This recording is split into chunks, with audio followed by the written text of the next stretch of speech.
வணக்கம். இட்லி கடை படம் பார்த்தோம். ரொம்ப நல்லா இருந்தது படம்.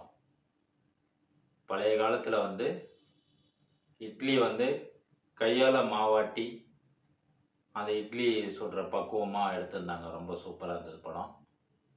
பார்க்குறதுக்கு பழைய கதை, கிராமத்து ஸ்டோரி, சிம்பிள் பேக்ரவுண்ட் இருந்தாலும் ரொம்ப அருமையாக இருந்தது படம். தனுஷ் சாருக்கு ரொம்ப நன்றி. ரொம்ப நல்லா எடுத்திருந்தீங்க. ஹீரோயினே பண்ணவங்க நித்யா மேனன் ரொம்ப நல்லா பண்ணியிருந்தாங்க. சத்யராஜ் சார் சொல்லவே வேணாம், நல்லா பண்ணார்.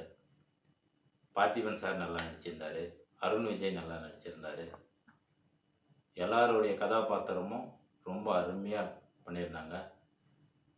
ஒரு சில கதாபாத்திரம் கிராமத்தில் பிறந்து வளர்ந்து படித்து நம்ம சென்னைக்கோ வெளிநாடோ போய் நல்லா சம்பாத்தியம் பண்ணி நல்லா வாழணும் லைஃபு, இப்படி இருக்கக்கூடாதுன்னு நினச்சி மெட்ராஸுக்கு வரவங்க, வெளிநாடு போகிறவங்க, அவங்களுடைய கருத்துலாம் வெளியே வந்துட்டு திருப்பி அந்த கிராமத்தினுடைய ஸ்டோரிக்கு நம்ம போகும்போது பழைய நினைவுகள்லாம் வரும்.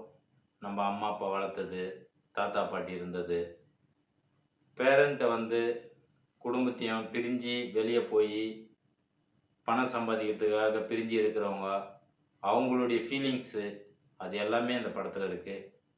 ரொம்ப நல்லா இருக்குது படம். ஃபேமிலியோடு போய் பாருங்கள். ஒரு அப்பாவை இழந்து பிரிஞ்சு வாழ்கிற பிள்ளைங்களுக்கு இந்த படம் ஒரு நினைவூட்டுற மாதிரி, அப்பா பிள்ளைக்கு உண்டான பாண்டிங் ரொம்ப சூப்பராக எடுத்திருக்காரு. எங்கள் அப்பா கூட எங்களை வெடிகாலம்பரை எழுப்புவார். நாங்களும் கிராமத்தில் பிறந்து வளர்ந்தவன் தான். பால் கறந்துட்டு விவசாயம், ஏறு இதெல்லாம் பார்த்துட்டு தான் படிப்பு வேலைக்கெல்லாம் போவோம். அந்த அனுபவம் உங்களுக்கு இருக்கும்.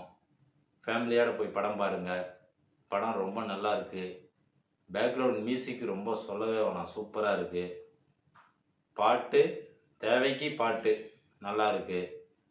ரொம்ப சண்டை காட்சி இல்லை, போரிங்கான கதையும் இல்லை, படம் இல்லை. ரொம்ப நல்ல படம். நன்றி, வணக்கம்.